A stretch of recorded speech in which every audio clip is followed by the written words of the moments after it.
वालेकुम रहमतुल्लाह। मेरा नाम डॉक्टर रमला गज़नफ़र है और मैं एक जर्नल और ब्रेस्ट कैंसर स्पेशलिस्ट सर्जन हूँ। एज अ फ़ीमेल सर्जन हमारा एक बहुत अहम रोल ब्रेस्ट कैंसर के मरीज़ों के डायग्नोसिस और उसकी ट्रीटमेंट से मुतल्लिक होता है। जैसा कि आप सबको पता है कि WHO की तरफ से अक्टूबर का महीना आलमी तौर पे ब्रेस्ट कैंसर के अवेयरनेस मंथ के तौर पे मनाया जाता है। 2021 में WHO ने एक global breast cancer awareness initiative लिया था, जिसका मकसद ये था कि आलमी तौर पे लोगों को इस बात से आगाह किया जाए कि ब्रेस्ट कैंसर की अर्ली तशख़ीस, उससे बचाव के तरीके और उसके इलाज के तरीक़ों के बारे में लोगों को आगाही दी जाए। हमारी आज की वीडियो का मकसद भी इसी सिलसिले में बात करना है।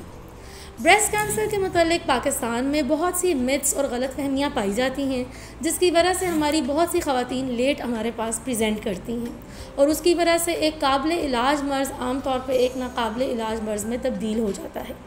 पाकिस्तान में ब्रेस्ट कैंसर का रेशो काफ़ी ज़्यादा है और शौकत खानम कैंसर हॉस्पिटल के आदादो शुमार के मुताबिक तकरीबन 83,000 के करीब ख़वातीन हर साल ब्रेस्ट कैंसर के साथ रिपोर्ट करती हैं और इनमें से 40% पेशेंट्स एडवांस डिजीज़ होने की वजह से बचाई नहीं जा सकती हैं।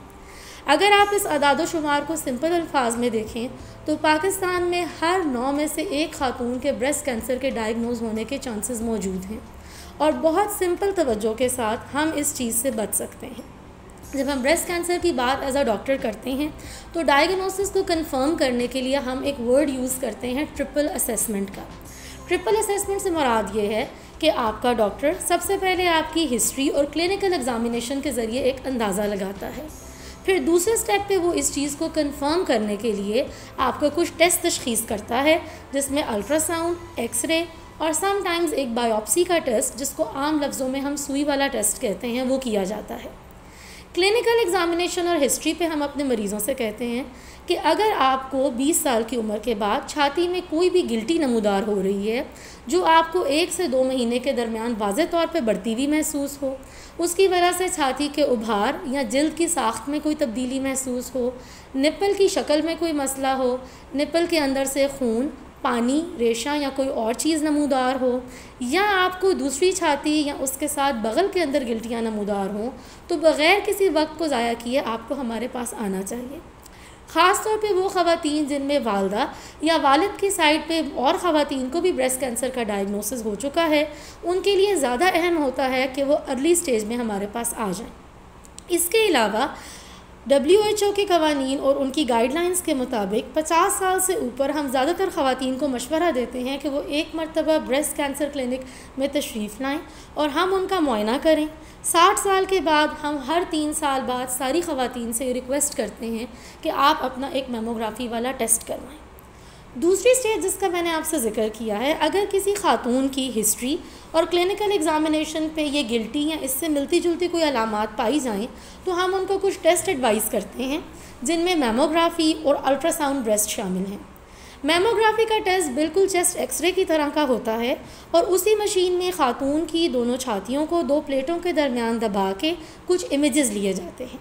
सोसाइटी में एक कॉमन मिथ मौजूद है कि इस टेस्ट के दौरान बहुत ज़्यादा तकलीफ़ होती है, लेकिन क्योंकि हम इस शोबे से वाबस्ता हैं तो हमें यह अंदाज़ा है कि अगर मरीज़ को पुरसुकून माहौल और थोड़ी सी पहले एजुकेशन प्रोवाइड की जाए तो इस टेस्ट के फ़ायदे बहुत ज़्यादा हैं और इससे होने वाली दर्द को बहुत हद तक कम या बिल्कुल ख़त्म किया जा सकता है। आपके अल्ट्रासाउंड और मेमोग्राफी के टेस्ट के बाद अगर गिल्टी पे हमें ज़्यादा शक का इजहार हो तो हम इसका सुई वाला टेस्ट भी करते हैं, जिसमें FNAC का टेस्ट और ट्रू कट बायोप्सी का टेस्ट शामिल है। एक और मिथ जो हमारी सोसाइटी में पाई जाती है वो ये है कि ट्रू कट बायोप्सी या सुई लगने से कैंसर फैल जाया करता है। हालांकि हकीकत इसके बरअक्स है। वो कैंसर जो पहले ही लेट स्टेज पे हमारे पास आते हैं वो ऑलरेडी उस मरीज़ के जिस्म में उसके जहर या असरात सरायत कर चुके होते हैं और सुई लगने या ना लगने से उसके फैलने या रुकने का ताल्लुक़ नहीं होता। हमारी मरीज़ों और उनके रिलेटिव से इस्तदा होती है कि इस सिलसिले में अगर आपको कोई कन्फ्यूजन या गलत फहमी है तो आप हमारे पास आकर इसको क्लियर कर दें, लेकिन सिर्फ गलत फहमी की बुनियाद पे अपनी जान के लिए कोई मुश्किल का सामान पेश ना करें। ट्रिपल असेसमेंट के बाद जिन मरीज़ों के मुतालिक हमारा यकीन हो जाता है कि इनको ब्रेस्ट कैंसर मौजूद है तो फिर हम उनको मुख्तलिफ़ इलाज के मराहिल से गुजारते हैं। यहाँ पे हम मरीज़ों के लिए एक हौसला अफजा बात ये करते हैं कि अगर ब्रेस्ट कैंसर अर्ली स्टेज पे पकड़ा जाए और अभी उसकी बीज बाकी जिस्म के हिस्सों जैसे गुर्दे, हड्डियों, पट्ठों, जिगर या दिमाग तक ना गए हों तो ब्रेस्ट कैंसर एक मुकम्मल तौर पे काबिल इलाज बीमारी है।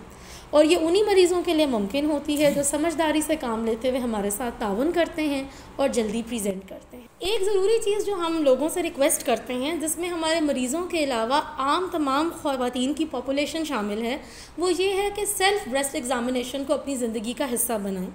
सेल्फ़ ब्रेस्ट एग्ज़ामिनेशन से मुराद ये है कि आप हर महीने अपनी माहवारी ख़त्म होने के बाद आईने के सामने खड़े होकर एक दफ़ा अपने ब्रेस्ट की एग्ज़ामिनेशन करें।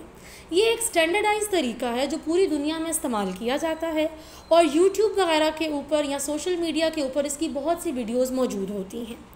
आप अपनी तवज्जो और इसको बिल्कुल अच्छे तरीके से समझने के लिए इन सारी वीडियोस को उर्दू और इंग्लिश में डिटेल में देख सकते हैं। और अगर आप हर महीने एक दफ़ा सेल्फ ब्रेस्ट एग्ज़ामिनेशन करें तो आप बड़ी हद तक अर्ली कैंसर डिटेक्शन में कामयाब हो सकते हैं।